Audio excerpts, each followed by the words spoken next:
The first time anyone heard the call sign, Thunder. The Galactic Coalition was losing the war against the Void Syndicate on 3 different fronts. Admiral of the fleet had just watched his 7th carrier group get torn apart by enemy plasma cannons when an unmarked human fighter appeared on his tactical display. "Unknown vessel, identify yourself," his communications officer hissed through the translator. "Thunder," came the reply in perfect galactic standard, though the voice carried an accent none of them recognized. "Request permission to engage hostile targets." His mandibles clicked in frustration. A single human fighter against an entire syndicate battle fleet. The humans were known for their recklessness, but this bordered on suicide. Still, desperate times called for desperate measures. "Permission granted, Thunder. Try not to die too quickly." What happened next would be recorded in military academies across 17 star systems. The human fighter, sleek and black with no identifying marks save for a lightning bolt painted on its hull, dove straight into the enemy formation. But instead of the expected quick death, something extraordinary occurred. The fighter moved like nothing had ever seen, weaving between laser fire with impossible precision, executing maneuvers that should have torn the craft apart under the G-forces involved. Thunder's first target was a Syndicate destroyer twice the size of a Coalition cruiser. The human fighter approached from below, using the ship's own bulk to shield itself from the escort fighters, then released a barrage of kinetic missiles directly into the destroyer's reactor core. The massive ship erupted in a brilliant explosion that lit up the surrounding space. "Impossible," whispered's tactical officer, a brilliant whose 4 eyes had never blinked so rapidly. "No human pilot could survive those acceleration forces." But Thunder wasn't finished. The mysterious fighter had already engaged 3 escort vessels, dancing between them like a deadly ballet performer. Each movement was calculated, precise, and seemingly physics-defying. When one Syndicate fighter tried to ram Thunder's craft, the human pilot somehow managed to rotate their ship 90 degrees while maintaining forward momentum, allowing the enemy to pass harmlessly beneath while Thunder's guns carved through its hull. The battle lasted 4 hours. When it ended, the Syndicate fleet was in full retreat, leaving behind the wreckage of 12 capital ships and 47 fighters. Coalition losses were minimal, mostly damage that had occurred before Thunder's arrival. "Thunder, this is Admiral. Your performance today was unprecedented. We would like to offer you a commission in the Coalition fleet." "Negative, Admiral. I go where the fight is hottest, but I'll be around." "Wait," called, but the human fighter was already gone, vanishing into hyperspace without so much as a farewell. In the days that followed, reports began filtering in from across the galaxy. A mysterious human pilot with the call sign Thunder was appearing at battlefields where the Coalition was outnumbered, turning the tide of engagement after engagement. The Syndicate began to fear that call sign more than entire fleet formations. Commander Ha of the Defense Corps first encountered Thunder during the siege of Station. The ancient space station, which served as a crucial supply hub for 3 systems, was surrounded by Syndicate forces and taking heavy damage. Ha's relief fleet was still 2 days away when Thunder appeared. "Unknown human vessel, this is Commander Ha. The station's shields are failing. We cannot hold." "Thunder here, Commander. I see the problem. Give me 10 minutes." What Ha witnessed next challenged everything she thought she knew about combat tactics. Thunder didn't attack the Syndicate fleet directly. Instead, the human pilot began targeting specific points on the enemy ships with surgical precision, not trying to destroy them, but to disable their coordination systems. Within minutes, the Syndicate formation began to lose cohesion as ships found themselves unable to communicate with each other. But Thunder's true genius showed when the human pilot began using the Syndicate's own tactics against them. The enemy favored ramming attacks when their other weapons failed, using their superior numbers to overwhelm defenders. Thunder somehow managed to predict these attacks and position disabled Syndicate ships directly in the path of their own allies' ramming runs. The result was chaos in the enemy ranks. Syndicate ships began colliding with each other in a cascade of friendly fire incidents that Thunder orchestrated with the precision of a master conductor leading an orchestra. By the time Ha's relief fleet arrived, they found the Syndicate forces in full retreat and Station's crew working to repair minor damage. "Thunder, your tactical thinking is remarkable. Are you perhaps a graduate of the Terran War College?"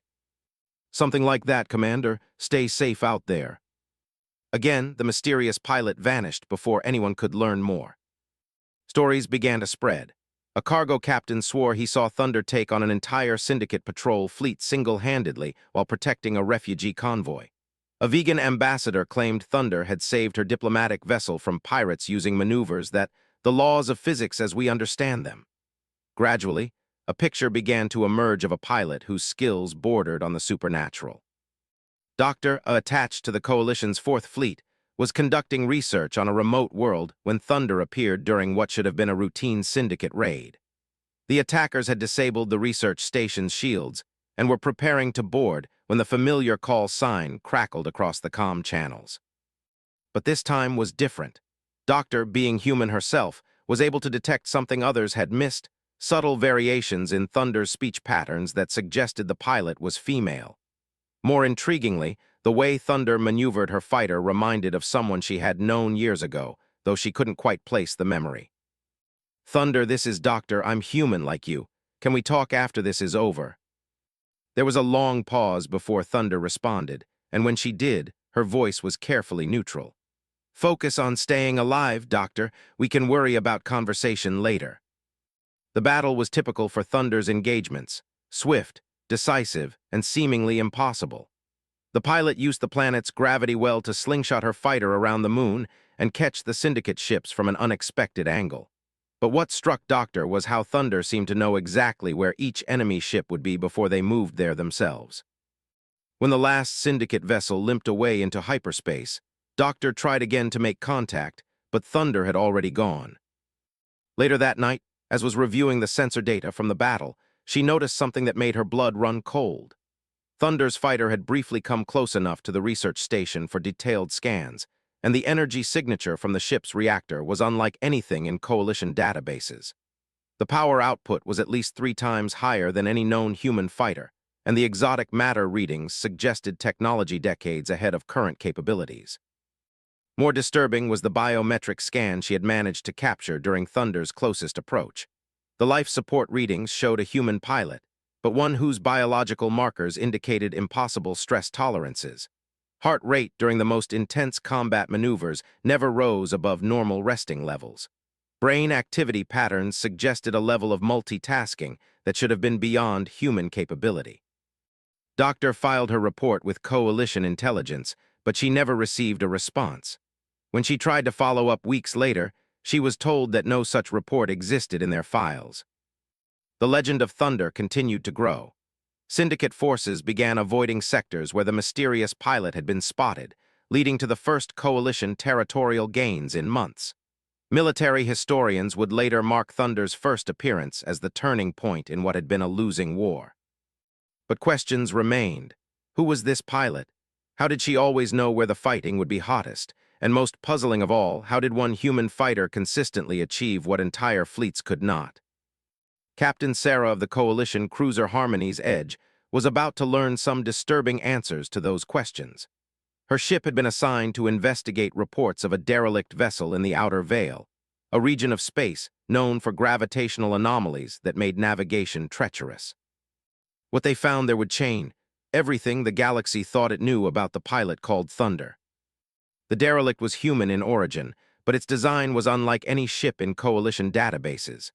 Sleek and angular, it bore a resemblance to Thunder's fighter, but was much larger, easily the size of a small cruiser. Most unsettling of all, it was completely powered down, drifting through space like a ghost ship. "Captain," reported her science officer, a young named "I'm detecting minimal life support activity in one section of the ship. Someone's alive over there." Orders were clear: investigate and report back. But as her boarding party prepared to dock with the mysterious vessel, they received an unexpected transmission. "Coalition vessel, this is Thunder. Do not board that ship. Repeat, do not board." "Thunder, this is Captain. We have orders to investigate. The ship appears to be in distress."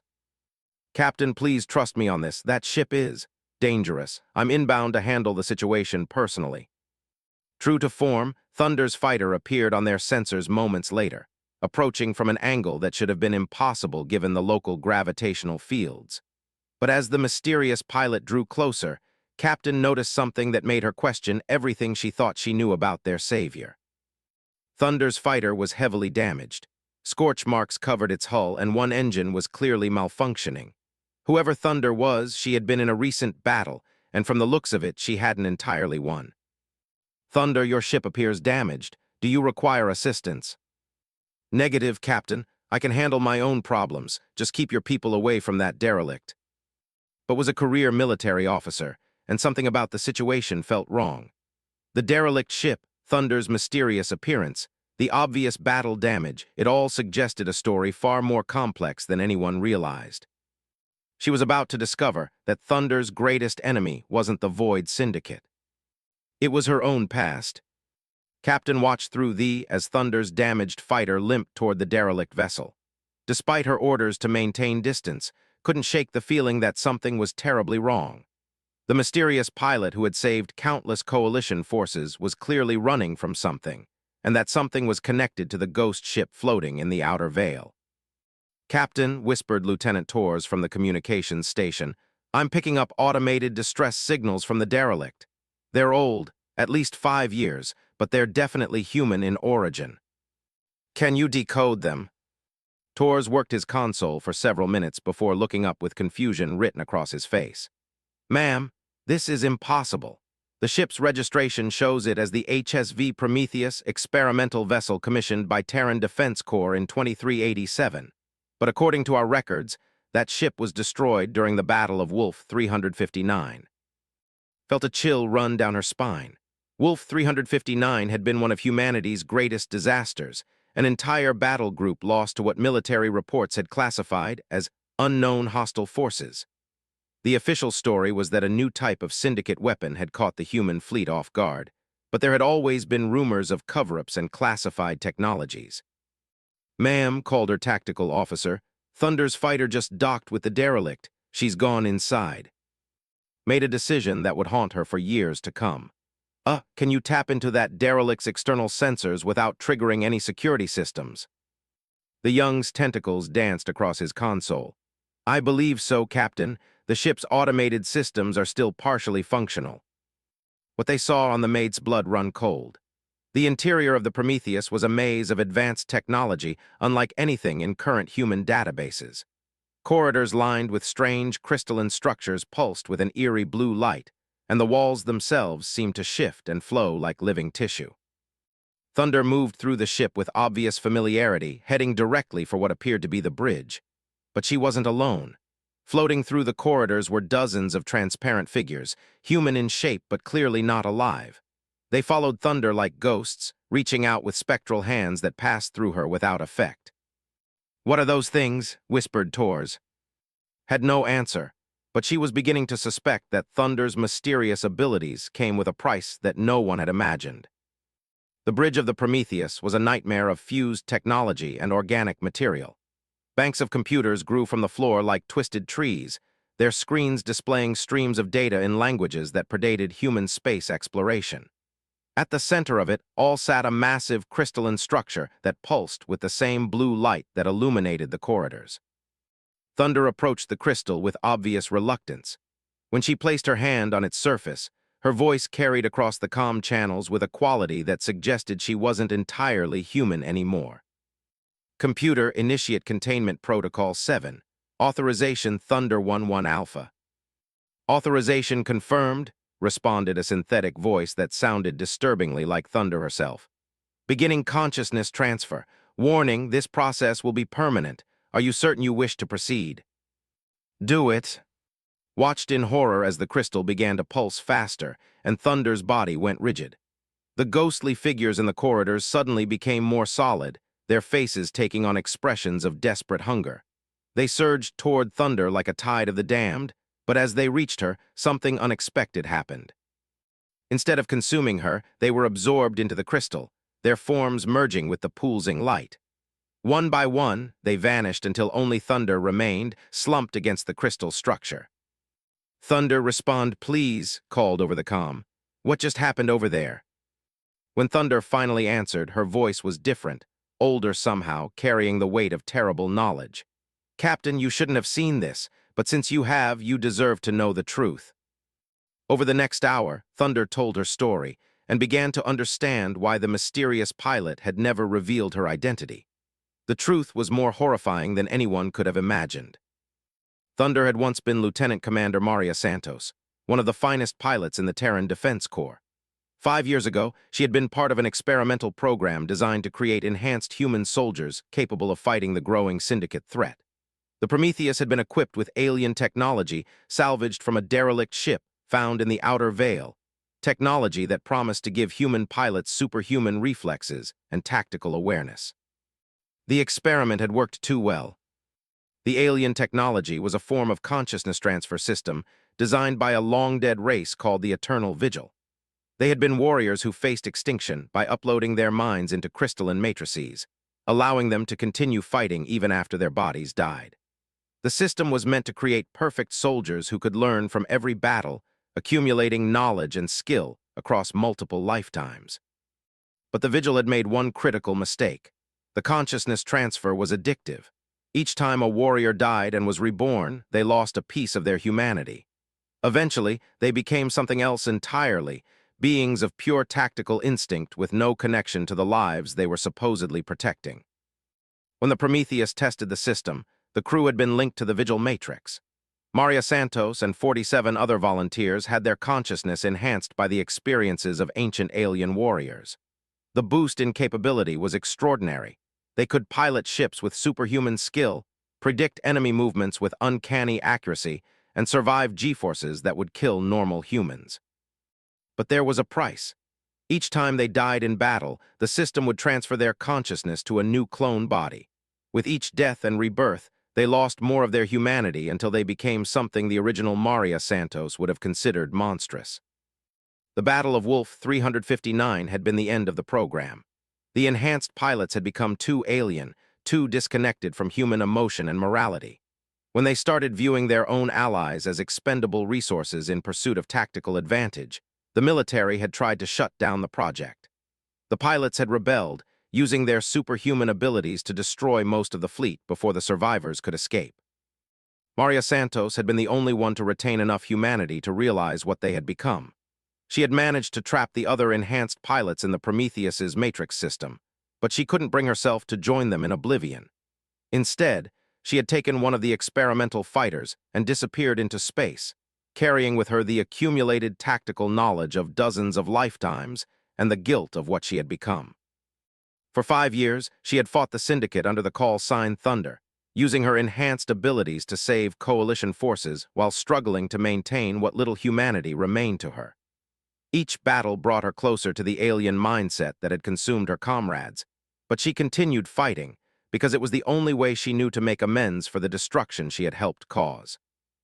"The Matrix is calling to me, Captain," Thunder's voice crackled over the comm. "Every day I lose a little more of who I used to be. Soon I'll be nothing but tactical instinct and accumulated battle data. The other pilots in the Matrix, they want me to join them. They say we could win the war if we stopped caring about individual casualties." Stared at the in shock. The greatest hero of the coalition war effort was slowly transforming into something inhuman, fighting a losing battle against her own enhanced nature. "There has to be another way," said. "Our scientists could study the Matrix, find a way to reverse the process." "No," Thunder's voice was firm. "I've already seen what happens when humans try to control this technology. The temptation is too great. The promise of enhanced soldiers who never truly die, who accumulate skill and knowledge across multiple lifetimes. It's too seductive for any military to resist." As if summoned by her words, Thunder's fighter sensors detected approaching ships. His tactical officer confirmed it moments later. A Syndicate battle group, larger than anything they had seen before, was dropping out of hyperspace throughout the system.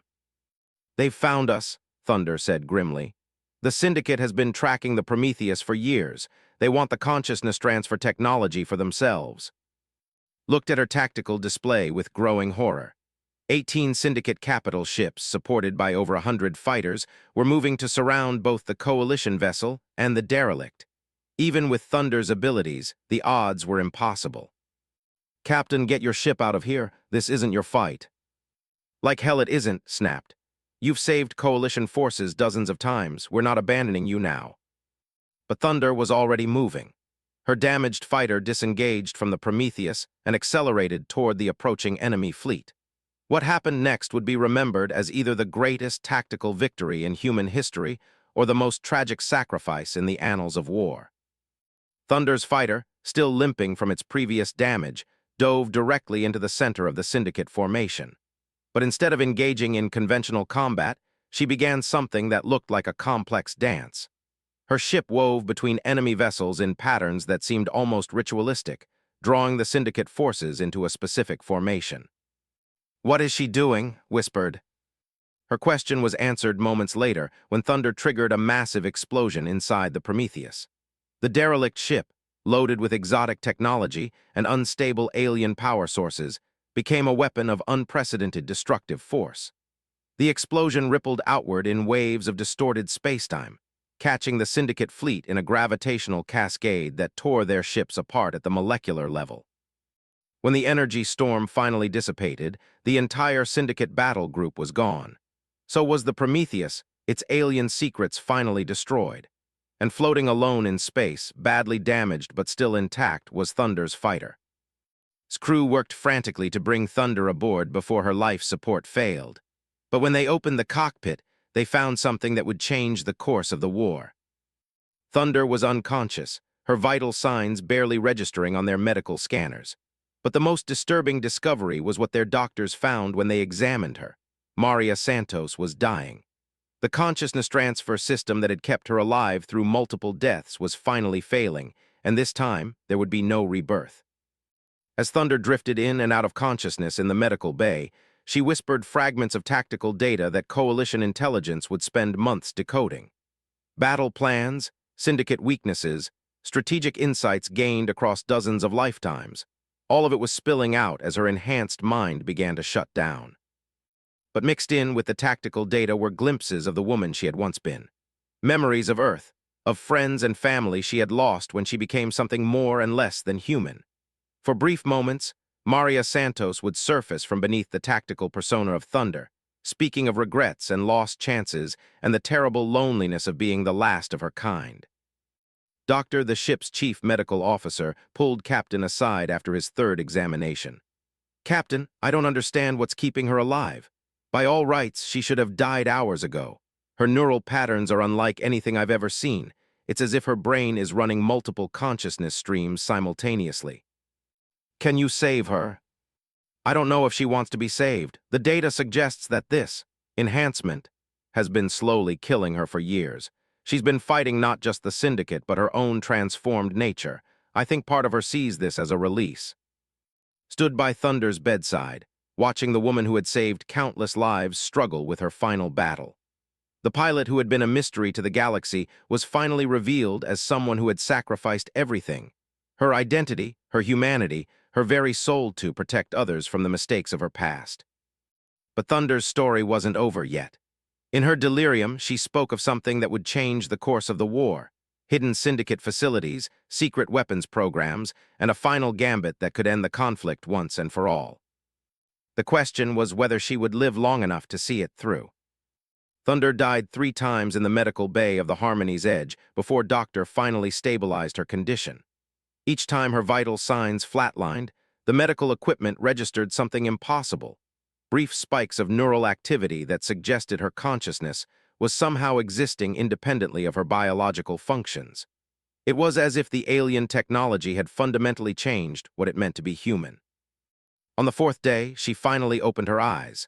But when she spoke, Captain realized that Maria Santos was truly gone.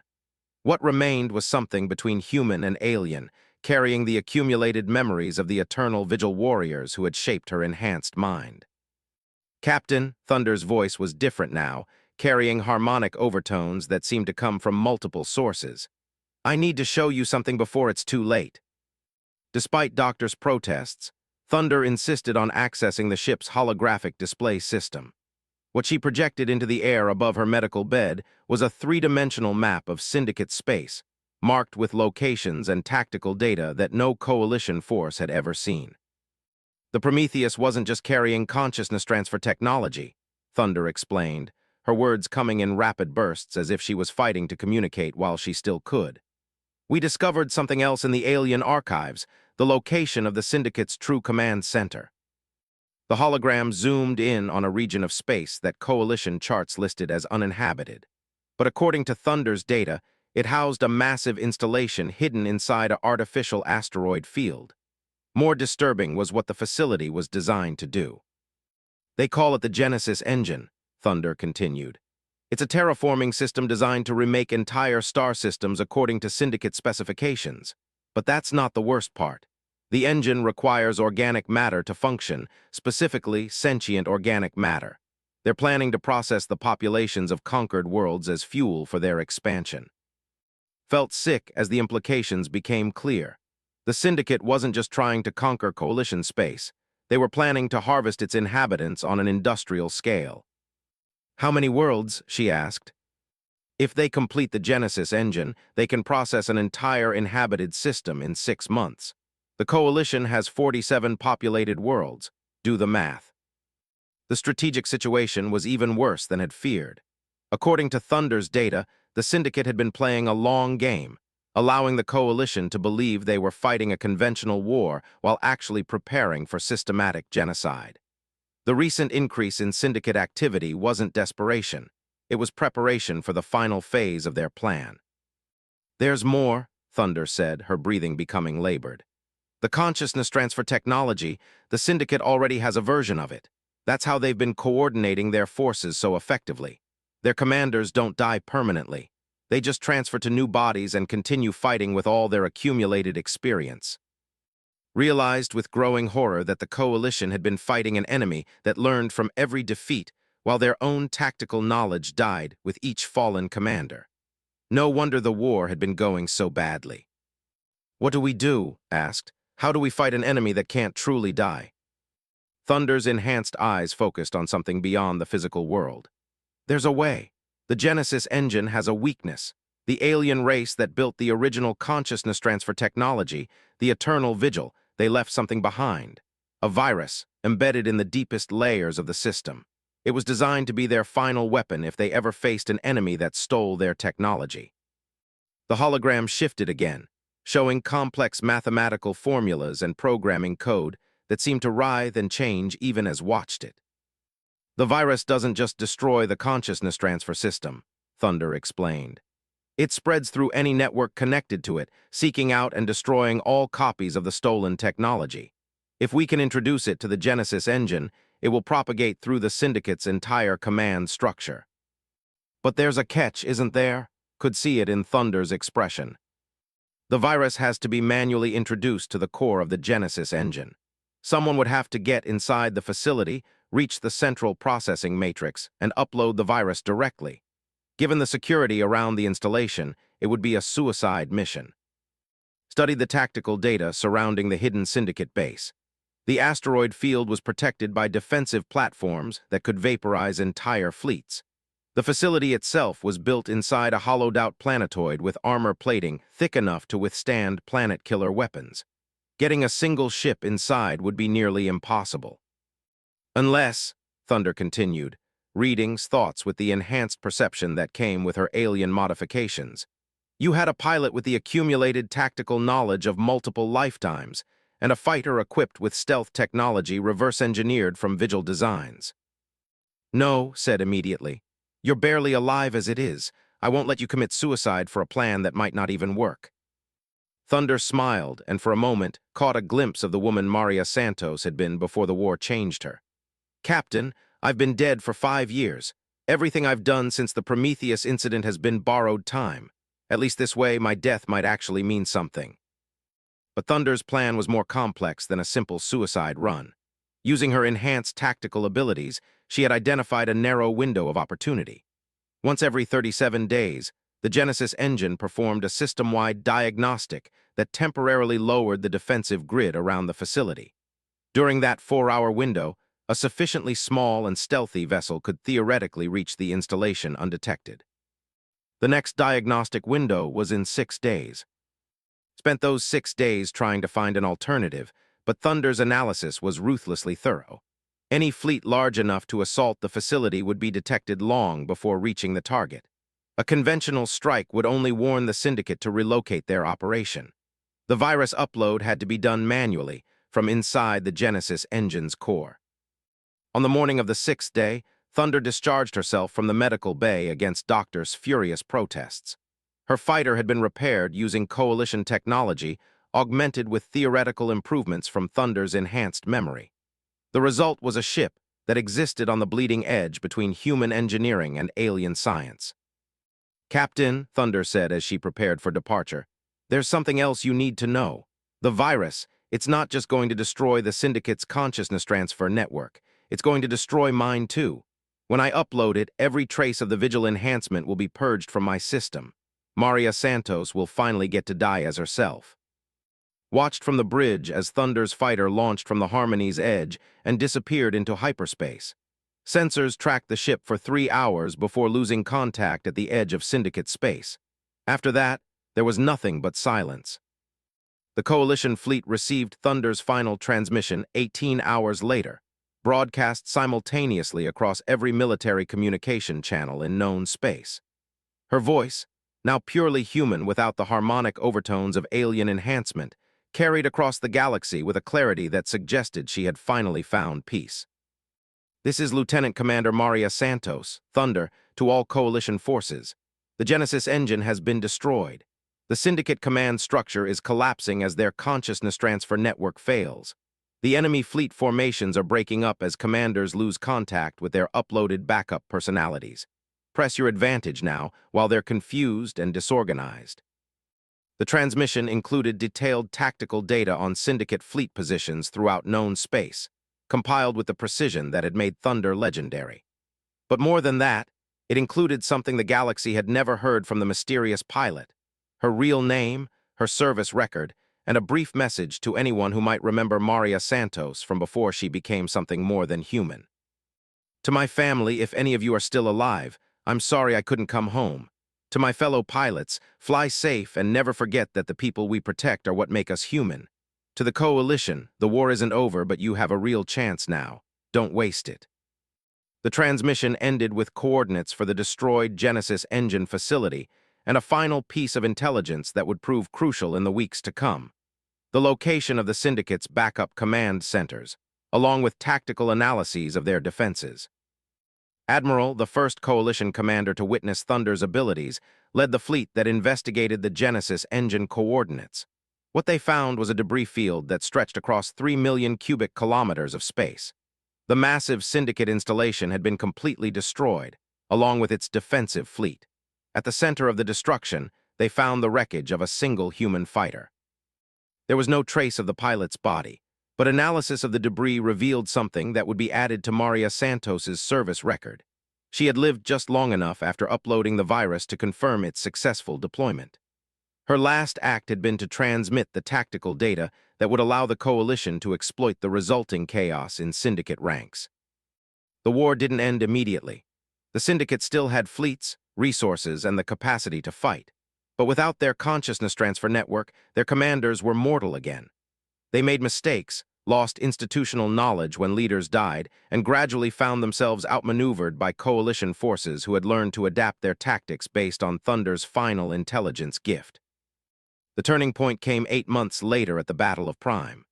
Coalition Admiral Sarah, promoted after her encounter with Thunder, used the mysterious pilot's tactical analyses to predict and counter every Syndicate strategy. The resulting victory broke the enemy's ability to coordinate large-scale operations, leading to a gradual Coalition advance that would eventually push the Syndicate back to their original territories. But it was the smaller engagements that truly showed Thunder's lasting impact. Across the galaxy, Coalition pilots began adopting maneuvers and tactics based on the detailed combat data she had transmitted. Flight schools studied recordings of her battles, learning to think in 3 dimensions and use enemy psychology as a weapon. Her call sign became a battle cry whispered by pilots facing impossible odds. Captain of the 15th Fighter Wing was one of many who credited Thunder with saving her life. During the liberation of Vega Colony, found herself outnumbered 5-1 by Syndicate fighters. As her squadron disintegrated around her, she remembered one of Thunder's recorded maneuvers and used it to turn the enemy's numerical advantage against them. "I never met her, would later tell military historians. But Thunder taught me that being outnumbered doesn't mean you're outmatched. Sometimes the impossible maneuver is the only one that makes sense. The legend of Thunder outlived the war itself. When the Syndicate finally sued for peace 3 years after the destruction of the Genesis engine, the treaty was signed aboard a coalition flagship named the Maria Santos. Veterans of the conflict would gather each year on the anniversary of Thunder's final mission, sharing stories of the mysterious pilot who had turned the tide of an impossible war. But perhaps the most fitting memorial came from an unexpected source. Doctor, the who had briefly encountered Thunder during the early days of the war, spent years researching the consciousness transfer technology and its effects on human psychology. Her eventual breakthrough led to medical treatments that could help soldiers deal with the psychological trauma of combat without losing their essential humanity. In her published research, Doctor included a dedication that captured what Thunder meant to everyone who had known her legend. To Maria Santos, who showed us that being human isn't about our limitations, it's about what we choose to do with the time we have. The galaxy never forgot the pilot whose real name had been a mystery, but whose call sign had rolled like thunder across every front. In the end, Maria Santos had found a way to die as herself while ensuring that her legacy would live on in the courage of those who followed. She had been enhanced by alien technology, transformed into something beyond human understanding, but she had never stopped fighting to protect the people she loved. And in the years of peace that followed, when children played at being pilots, they all wanted to be Thunder, the mysterious hero who had saved the galaxy one impossible battle at a time.